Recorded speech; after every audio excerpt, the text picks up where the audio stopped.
The Black Lives Matter movement is highlighting racial inequality and discrimination all over the world. The workplace can be a focal point of where disparities play out. In the UK, according to figures from the Office for National Statistics last year, white workers were paid 3.8% more than all other ethnic groups. Workers of Pakistani or Bangladeshi origin, for example, earned 20% less than white British workers, and UK-born black workers were paid nearly 8% less, despite having the same qualifications as their white counterparts. Well, to discuss this, I'm joined now by Baroness Ruby McGregor-Smith, who wrote a review on discrimination at work for the UK government, and Dennis Owusu-Sem, who runs a network for black professionals to help get them into senior management and onto company boards. Welcome, both of you, to the programme. Baroness McGregor-Smith, if I begin with you, you've looked into this in great detail, given your recommendations to the government some years ago. Now, what do you think needs to be done to correct this in the workplace? As I said in 2017, I think there's been a huge number of reports written on race in the UK. We've had a number in recent years, and I think it's now time to implement the actions from all the reviews that have actually been out there. So my biggest recommendation was around pay data and making sure that all organisations did disclose how much they paid different groups of people within their organisation. Since my review, BEIS have been doing a consultation, the results of which haven't been released, on whether or not the UK government implement through legislation the ethnicity pay gap, which I really do believe in. I think what we've seen with the gender pay gap is it's changed the narrative for women, and I think we must do the same on ethnicity. I also think we need aspirational targets for every level of business. And what we're talking about here is economic equality for everybody from every background in the workplace and the opportunity to thrive. And we don't have that today, and the pay disparities need to be acted on. Dennis, would you agree? Yeah, I definitely agree with that. I think in addition to the pay data, there's a number of things which professionals actually need within the workplace to actually succeed, one of which being role models. Because seeing is believing, and research has shown that if people can actually see people that they relate to, they're more likely to be motivated and actually to be successful in the workplace. Also, a key aspect is relationships, and having relationships with important stakeholders in the business, because those stakeholders can actually give you an insight into how to navigate the ladder, the challenges, present new opportunities, and actually enhance your profile within the business and allow you to progress at a great rate compared to your other counterparts.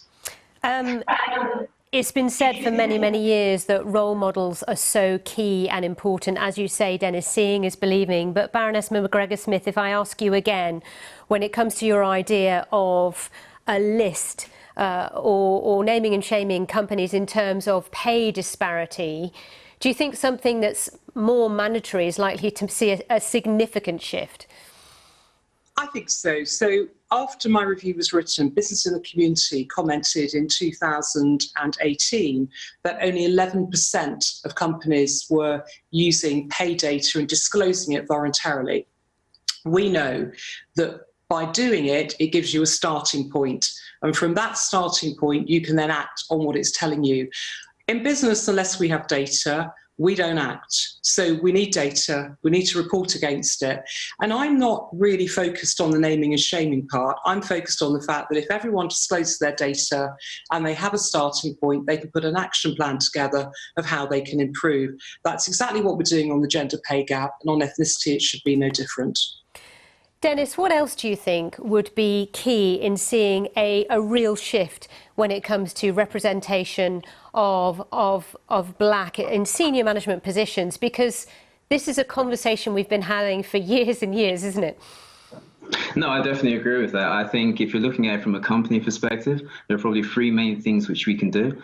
Firstly, is data. It's vitally important, as Ruby said. If you don't measure it, you can't take action against it. So that means taking data in terms of the people that are coming into your firm, in terms of retention, in terms of progression, and how long it actually takes your professionals to progress. Because just because you have a certain amount of people at a particular level, there actually could be subtle differences in terms of how long it takes them to get there. And so when you have the data that can actually go down to that level of granularity, and that's really important. I also think it's important to delineate the term BAME as well, because I think there are nuances between each of the different subgroups. And so if you can get the data to focus on that, then you can move forward. Second point, I think, is formal and informal programs. So there should be sponsorship programs which target your Black and ethnic minority talent who are high flyers, but can actually take them from where they are to the top. Because as we know, there are structural challenges that prevent people from doing that. And so if there are formal sponsors that enable people to do that, then that's great. And then the third one, I would say, is support. And that can come in many forms, such as affinity groups, where people can come together and discuss. But I also think it's important to allow companies to have that platform for race discussions as a whole, because as we know, race is a very awkward topic. And so if companies can encourage those discussions, at least it will go the start of the way to actually enable racial inequality. It will actually help racial inequality in the workforce. And just to ask both of you, if I start with you first, Baroness McGregor-Smith, do you feel that because of the death of George Floyd and what's happened since then a month ago in terms of the worldwide movement on this issue, that we could see a real change this time in terms of discrimination and racial inequality? We can only see that if we measure where we are and what we're going to do about it. For too many years, we've had lots of nice words, huge numbers of initiatives such as unconscious bias training. We know all the challenges, and we absolutely have to do all the additional things such as unconscious bias training, such as sponsoring, such as mentoring, but we have to measure data. If we don't do that, then we will not change where we are. Dennis, we have 30 seconds. Just in a quick word, do you feel this is a significant shift because of the death of George Floyd and what's happened since? I think we've been here before, but I think now you can notice that companies are more willing to have the conversation. And I think it's important that now that we're having the conversation, that we actually take action going forward, because we don't want to be having this conversation going forward again. Thank you both for talking to us here on BBC World News and being a part of the programme. And thank you too for your company. We'll see you soon.